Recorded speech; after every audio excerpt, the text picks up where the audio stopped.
Assalamualaikum warahmatullahi wabarakatuh dan salam sejahtera kepada semua penonton channel Studio and Exploration dalam rancangan Eksplorasi Misteri Mistik. Saya Nazri Saleh, hos anda. Hari ini saya bawakan anda perkongsian yang pastinya amat mengejutkan kepada masyarakat dan sejarawan tanah air berkenaan satu penempatan makam yang terselindung dalam sebuah hutan di dalam bandar Johor Bahru, Johor. Sumber maklumat yang kami perolehi dari kaedah ilmu kebatinan secara Islam iaitu Al-Haq. Jika anda tidak suka dari sumber tersebut, sila berhenti menonton video dari channel ini. Sebelum saya teruskan video ini, bantu saya dengan tidak skip iklan ketika menonton video di channel ini, subscribe channel ini kepada yang belum subscribe dan share video ini, semoga ramai yang akan dapat manfaat, dan pastikan anda menonton video ini sampai habis supaya anda faham secara menyeluruh berkenaan sejarah yang ingin disampaikan. Penemuan makam ini asalnya diberitahu oleh sahabat saya iaitu saudara Yusri yang peroleh maklumat dari sahabatnya dari media sosial. Dikatakan makam ini terletak di satu kawasan yang masih dalam keadaan hutan di bandar Johor Bahru. Ramai yang tidak ketahui makam ini milik siapa dan menjadi teka-teki sehingga kini. Jadi, saya dan Puan Ita dialu-alukan untuk ke kawasan ini bagi merungkai makam misteri ini. Okey, sekarang kita dapat tahu bahawa di sini ada makam lama makam lama. Tetapi dah bersemak dan katanya di keliling makam tu ada kubur-kubur kecil, tapi tak tahu siapa punya. Okey, lokasi ni berhampiran dengan belakang Shell, berhampiran dengan Tasik Merdeka. Ketika kami tiba di kawasan ini, memang sangat bersemak samun dan berluka yang sangat tebal. Kami bingung untuk meredah berluka ini sebab bimbang kalau ada binatang berbisa seperti ular, lebah di sekitar kawasan ini dan tanah yang lembut berair.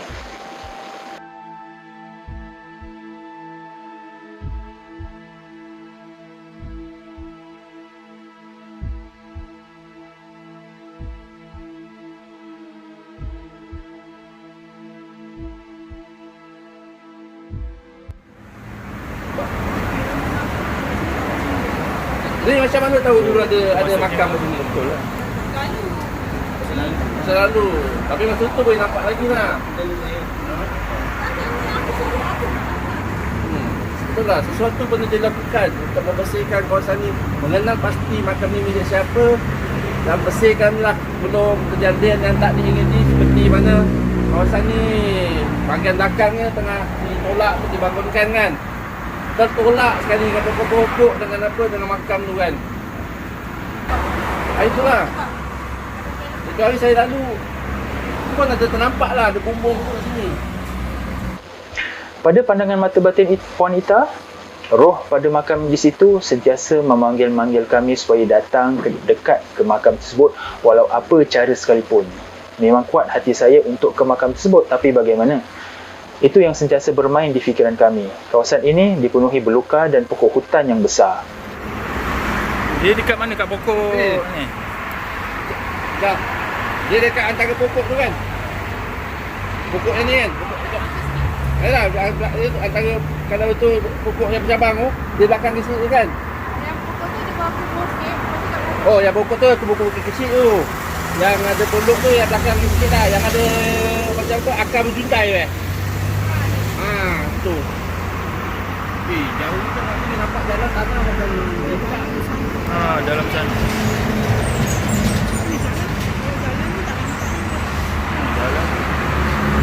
Men. Ni yang macam ni aku nampak tu hari. Di bumbung. Bumbung itu. Bumbung eh. Bumbung hijau. Cuba kasih wanita tengok kalau wanita boleh nampak apa-apa. Buat. Nampak ni, nampak ada kubur kecil nampak tu. Nampak tu.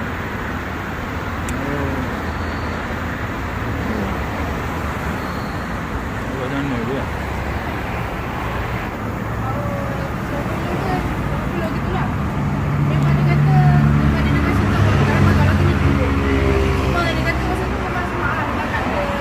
Kubur lama dah.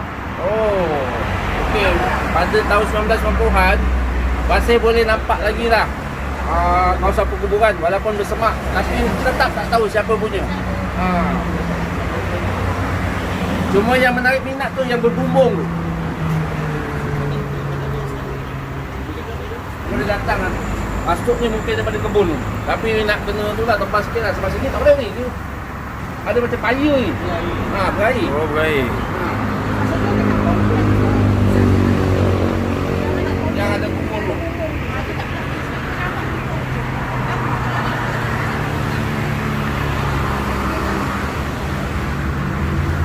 Nampak apa? Meremang. Meremang je lah. Suruh pergi juga.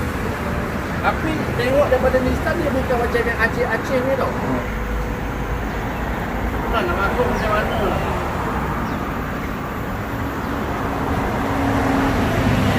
Sini memang tak ada masuk. Sini memang tak ada masuk. Kita tak ada laluan di sini sebab sini paya, berair, berpasir, berlumpur, berpulau, berbiawak dan semua sekali lah. Kan? Sebab lagi pun saya berpakaian kemas. Macam ni, nak pergi masuk tempat-tempat tadi memang tak sanggup lah. Tapi kalau dilihat betul mana, tu ada laluan, lalui kebun orang. Pada cerita penduduk di situ, memang ada pernah dulu sekumpulan paranormal cuba untuk memasuki kawasan ini, tetapi salah seorang peserta perempuan kumpulan itu dirasuk dan meracau. Sejak itu, kawasan ini dianggap sangat keras. Sebelum ni, ada grup paranormal lain lah. Ini menurut Zahir cakap lah. Ni kawan ni nama dia Uku. Dia cakap sebelum ni ada budak paranormal masuk sini. Lepas tu kena ni lah, memang kena rasuk tak dia. Kena rasuk. Betul. Macam nak test masuk sini. Jadi keras lah kawasan ni Uku tu pun dah keras. Dia merasuk tu tak ada cakap apa-apa. Tak ada cakap apa-apa. Mas tak ada orang bimbing lah. Pasti lah. Kemudian saya mendapat satu ilham. Saya cuba terbangkan drone ke arah kawasan belukar itu supaya saya boleh melihat dengan jelas rupa bentuk makam tersebut.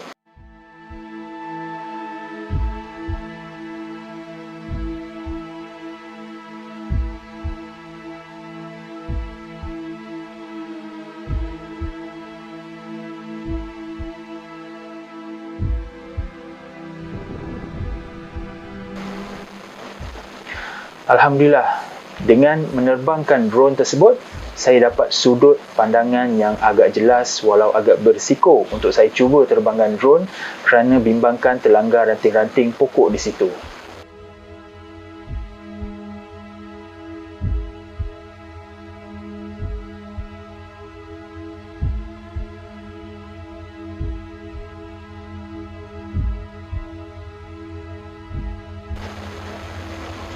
Terlihat sebuah pondok makam yang memayungi 3 makam di situ. Kelihatan bernisankan nisan bulat dan berwarna hijau gelap. Terdapat 2 makam yang dibaluti kain kuning. Tanda itu makam sultan atau raja. Ketika meneliti persekitaran makam tersebut, saya terpandang macam ada satu laluan di sebelah kiri. Agak lapang dan bersih. Jadi saya cuba meninjau di laluan tepi sana.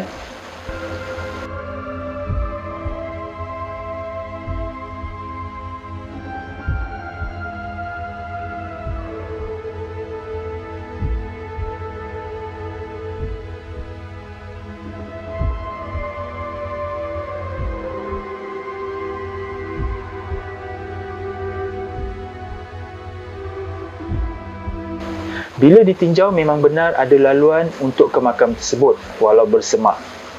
Bagaikan melalui satu laluan terowong yang boleh dilalui. Alhamdulillah, berkat kesabaran Allah permudahkan segala urusan untuk ke makam tersebut. Tapi dah nampak dah dia punya. Nampak. Dari sini dah nampak dah. Tu nampak. Nah, gua dah dengan pakai slipper. Saya masuk lah. Masuk. Masuk. Duduk. Bismillah. Mana? Tu. Oh, ni macam kabel sarung kabel nyamuk. Bismillah.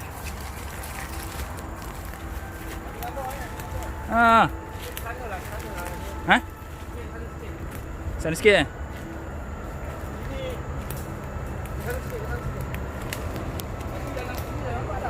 Dah nampak kan? ada ni, ada duri tajam ni. Oh.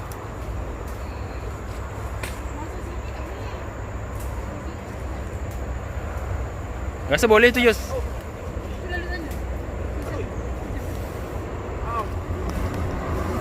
Bisa ke? Ni duri. Ni dulu mungkin laluan ni sebab dia Kena buat parang juga lah. Kau ada aku. Lagi dah dia. dah lagi dah.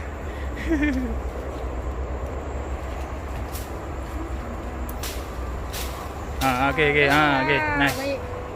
Pijak je, pijak. Dari sana boleh, tak boleh?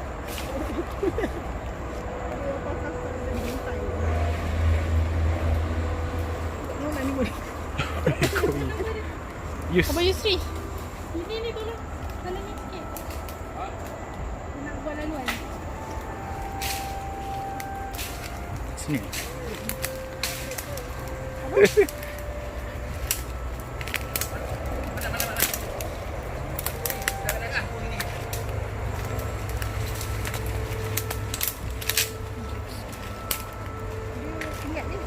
Dia lihat. Pokok yang lihat. Boleh je. Jatuh. Lihat patut.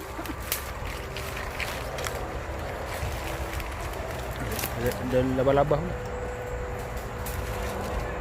Boleh. Masuk aja. Yus, boleh tu. Boleh sini.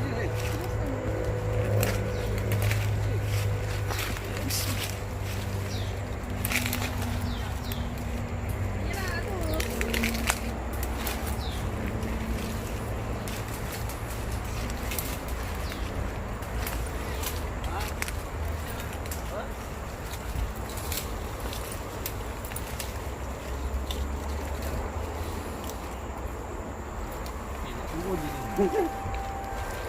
Okey, ni kena sambut tangan-tangan ni. Tangan. Okey, Yus. Okey, Yus. Cantik, Yus. Cantik.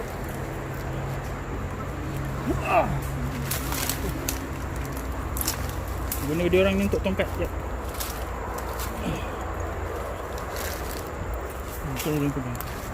Assalamualaikum. Ketika sampai ke makam tersebut, selepas meredah laluan yang agak sukar, kelihatan pada pondok makam ini seperti terjaga dan terpelihara. Tidak bersemak, mungkin atas berkat rahmat Allah yang diberikan kepada si mati pada makam ini. Wallahu a'lam. Terdapat juga satu makam yang berada tidak jauh di luar pondok 3 makam tersebut. Kalau diamati, batu nisannya seperti batu nisan seorang wanita.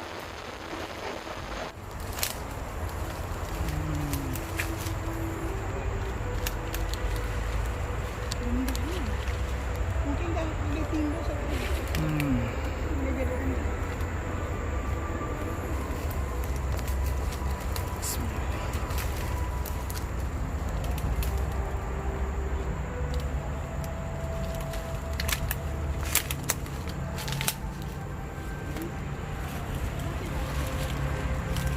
Dia dah tutup dengan tu lah. Pelik kan? Zinc dia tak tercabut pun. Tahan ni.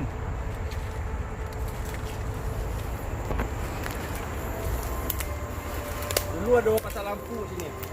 Oh, dulu ada. Nampak? Ada orang pasang lampu sini. Maknanya ada pagar. Maknanya dulu pernah dijaga. Sekarang tak lagi lah.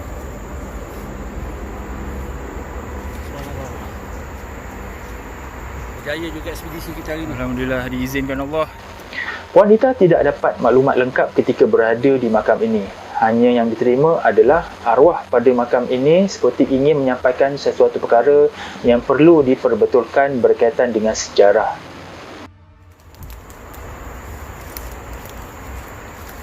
Saya agak teruja dan terkejut bila wanita berkata begitu. Siapakah pemilik makam ini? Adakah raja atau sultan? Dari manakah ia? Kalau raja atau sultan, kenapa makamnya di sini? Tidak dimuliakan. Persoalan itu sentiasa bermain di fikiran saya.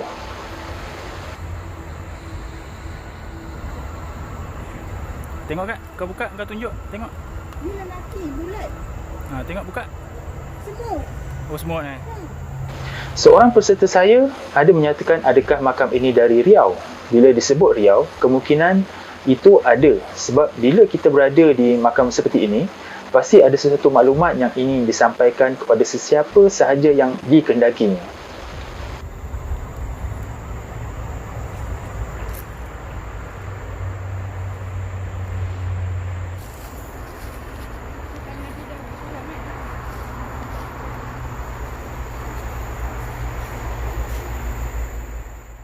Setelah beberapa ketika berada di makam ini, kami semua menghadiahkan Al-Fatihah kepada roh-roh di makam ini semoga rohnya dicuci rahmat dan ditempatkan di kalangan orang-orang yang beriman, insya-Allah.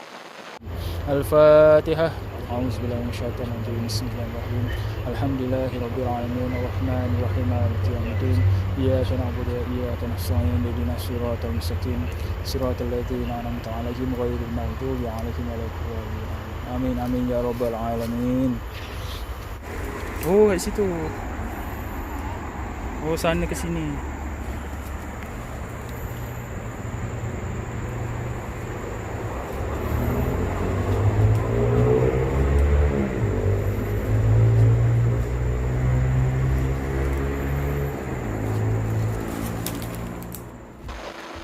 Setelah pulang dari makam tersebut, esok harinya barulah Puan Ita mendapat maklumat penting berkenaan makam tersebut melalui sumber batin.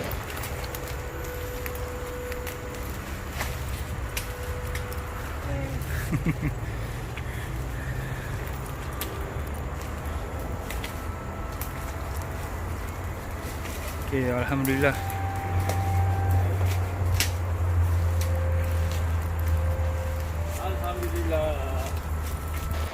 Untuk pengetahuan semua, ini adalah makam sultan dari Kerajaan Kesultanan Johor Riau dan anak-anaknya. Pada makam di tengah ini adalah makam sultan dengan gelaran Sultan Mahmud Muzaffar Shah yang memerintah Kerajaan Johor Riau. Pada makam di hujung sana adalah makam seorang lelaki yang juga anak kepada sultan ini, iaitu Raja Ahmad. Makam kecil ini pula anak kepada sultan juga, iaitu Raja Zahra yang juga adik kepada Raja Ahmad tadi. Makam di luar pula adalah penjaga atau dayang kepada sultan yang merupakan seorang wanita. Jangan keliru ya, kalau kita rujuk sejarah Johor Riau, memang ada sultan yang menggunakan gelaran yang sama tetapi dibezakan dengan angka Roman, iaitu nombor 4. Iaitu Sultan Mahmud Muzaffar Shah IV. Menurut sumber batin yang kami perolehi, Sultan Mahmud Muzaffar Shah IV itu adalah anak kepada Sultan Mahmud Muzaffar Shah yang di makam ini sebenarnya.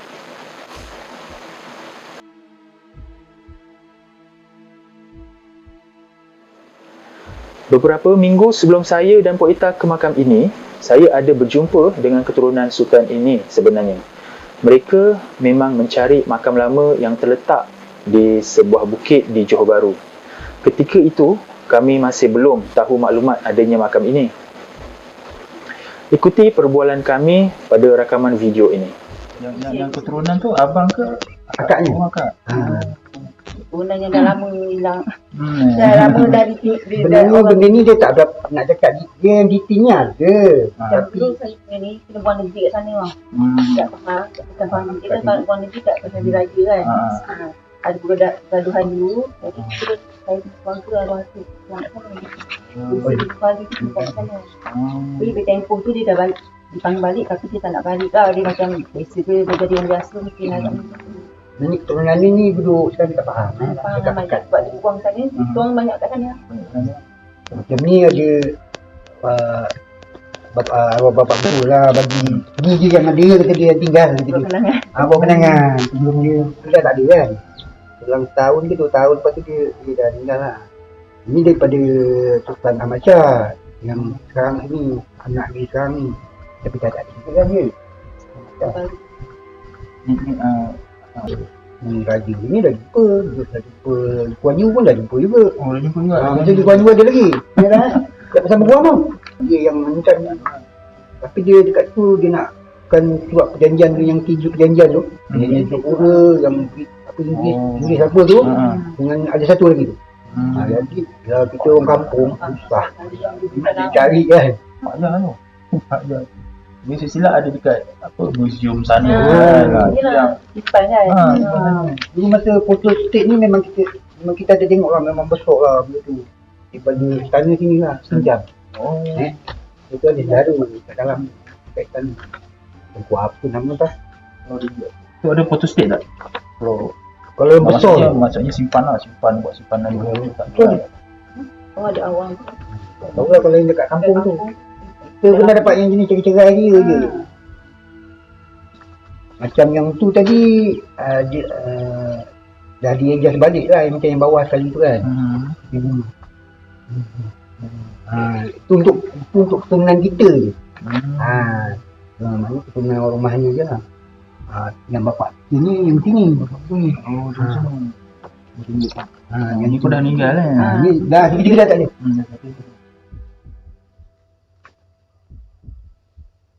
Yang akak isteri yang ke yang mana? Yang belah mana?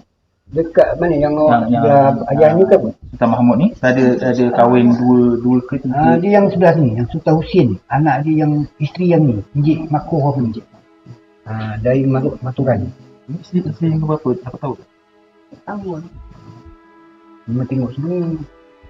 Dia cuma kahwin dua je kot. Kahwin dua kan? Dia kahwin dua. Jadi isteri yang sini lah. Buat nak pandang kat sini dah. Sultan Singapura tu. Tengku Ali. Tengku Ali tu sana sini. Husin.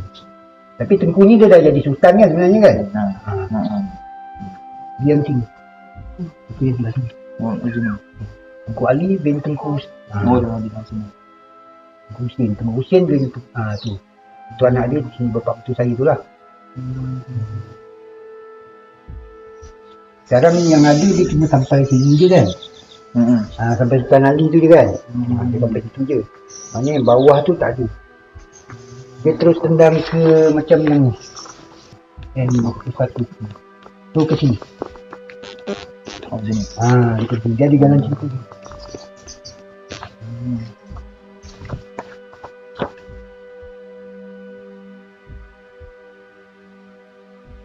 Macam Tengku Husin tu tiap-tiap bulan tu pergi ke sini. Atuk lah. Ambil allowance. Kita berketua, sebab kita orang semua yang ada ni tak ada dapat allowance. Macam mana buat kan, dia sampai tak atuk je. Tu yang dia dia orang nak pusat pengasahan apa semua tu lah. Ya, sebab tu dia minta betul kita ni jaga. Cuma dulu keberadaan kita ni dekat sini memang dia agak dirahsia-rahsia lah. Tahun 90-an ni. Kalau boleh yang ada tu, yang kemudian ni kalau dia boleh jangan ada kat sini. Cari tau. Tu adik puan saya memang ada cakap. Saya pergi ni naik bas pun nyok-nyok. Mana tak kisahlah buat macam mana kan. Dia orang tak tahu. Sampai macam tu.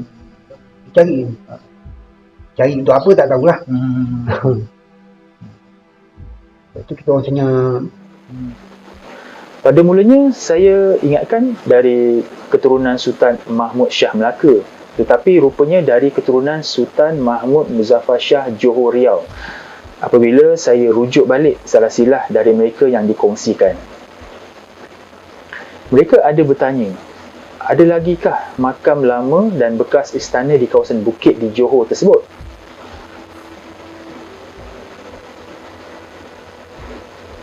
Mungkin pertanyaan mereka ada kaitan dengan penemuan makam lama ini. Melalui sumber batin juga, memang terdapat bekas tapak istana di sekitar bukit tersebut. Apabila saya hubungi mereka balik, mereka mengiyakan pertanyaan saya berkaitan nama Sultan, salah silah dan tapak istana. Subhanallah. Penemuan ini adalah penemuan yang sangat besar rupanya. Tiada siapa sangka. Tidak salah lagi, inilah makam sebenar Sultan Mahmud Muzaffar Shah, Johor Riau dan anak-anaknya. Dan saya diizinkan menemukan keturunan Sultan ini dengan makamnya. Melalui sumber batin juga, sebelum Johor moden, Johor diperintah oleh Sultan Mahmud Muzaffar Shah, Johor Riau ini, sebelum perjanjian British Belanda memecahkan Empayar Kesultanan Johor Riau. Pemecahan inilah menyebabkan Empayar Johor Riau menjadi lemah dan kuasa berpindah kepada yang lain atas lantikan penjajah British dan Belanda. Melalui sumber sejarah di internet, tidak dapat ditemui sejarah berkaitan Sultan Mahmud Muzaffar Shah ini, tetapi banyak sejarah berkaitan anaknya iaitu Sultan Mahmud Muzaffar Shah IV saja yang dihalau oleh penjajah ke Pahang selepas perjanjian British Belanda itu. Satu lagi, perkongsian saya kepada anda melalui sumber batin pada makam ini adalah Sultan Mahmud Muzaffar Shah dan anak-anaknya ini telah mati dibunuh kerana pembelotan dan pengkhianatan dalam perebutan kuasa. Persoalan saya, adakah sejarah Sultan Mahmud Muzaffar Shah ini mahu dihapuskan atau ditutup? Kalau ya, apa sebabnya? Jawapannya hanya ada pada keturunan dan warisnya sahaja. Wallahu a'lam. Saya dan pencinta sejarah terutama Negeri Johor khasnya berharap makam ini dapat dipelihara dengan baik dan saya mohon kerajaan Johor tidak meroboh makam ini untuk pembangunan semata-mata kerana makam ini adalah makam seorang sultan yang patut kita jaga dan pelihara sampai bila-bila.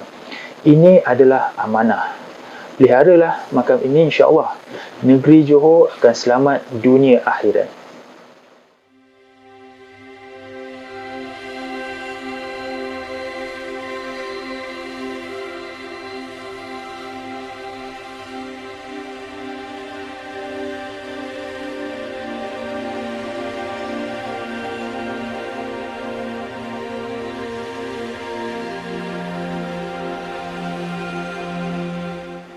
Jadi itu saja video untuk kali ini, diharap dapat memberikan sedikit pendedahan kepada generasi kini dan akan datang.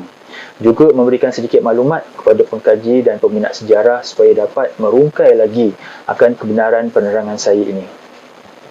Jangan anggap maklumat sejarah ini dari sumber batin sebagai mengelirukan sejarah, tetapi anggaplah sebagai sumber maklumat yang perlu dipertimbangkan kerana semua maklumat datang dari Allah apabila hamba-Nya memohon pertolongan dan petunjuk.